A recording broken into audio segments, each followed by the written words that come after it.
একটি সমদ্বিবাহু ত্রিভুজের সমান বাহুদ্বয়ের প্রত্যেকটির দৈর্ঘ্য 20 সেমি এবং ওই বাহুদ্বয়ের অন্তর্ভুক্ত কোণ 45 ডিগ্রি হলে ত্রিভুজটির ক্ষেত্রফল কত? তাহলে একটা ত্রিভুজ হচ্ছে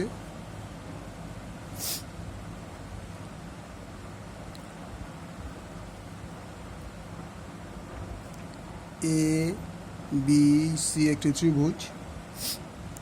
ত্রিভুজের বাহুদ্বয়ের প্রত্যেকটির দৈর্ঘ্য 20 semi.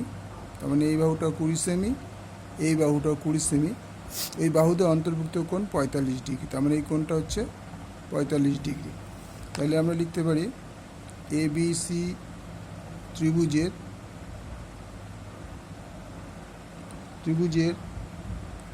A B equal to AC equal to 20 সেমি, কোণ BAC equal to 45 degree. AC বাহুর ওপর বিডি লম্ব অঙ্কন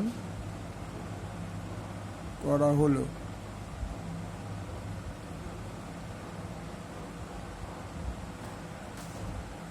ত্রিভুজ এবিডি এর কোণ এবিডি ইকুয়াল টু কোণ বিএডি ইকুয়াল টু 45 ডিগ্রি।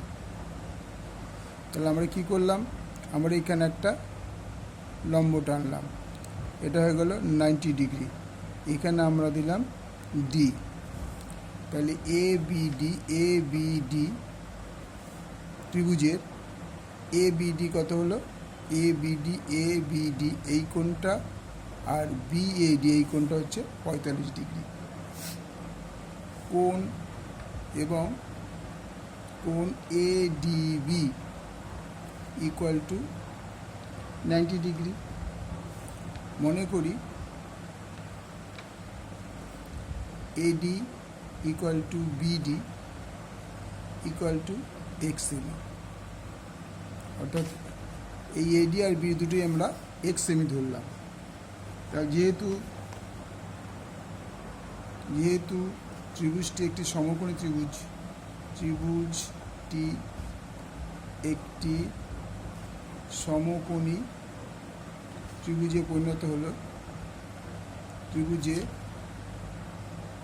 পরিণত হলো, তাহলে আমরা লিখতে পারি অতিভুজ square equal two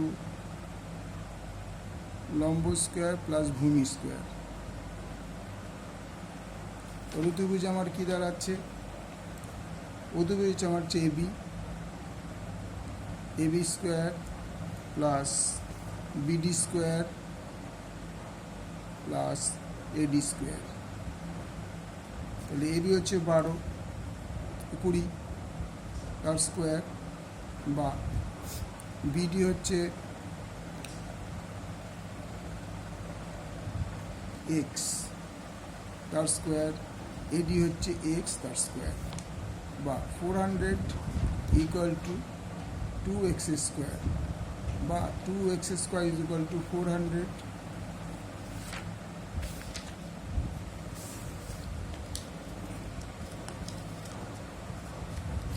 is equal to 400, বা x square is equal to 400 by 2, মানে 200, বা x square is equal to 200।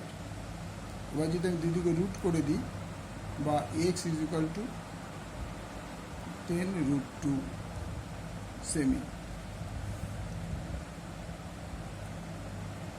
সুতরাং BD equal to 10√2 সেমি। ত্রিভুজ ABC এর ক্ষেত্রফল ইকুয়াল টু হাফ ভূমি ইন্টু উচ্চতা বর্গ semi equal to half AC into BD equal to 1/2, AC হচ্ছে 20, বিডি হচ্ছে 10√2 বর্গ সেমি। 10×20 100√2 বর্গ সেমি। ওকে।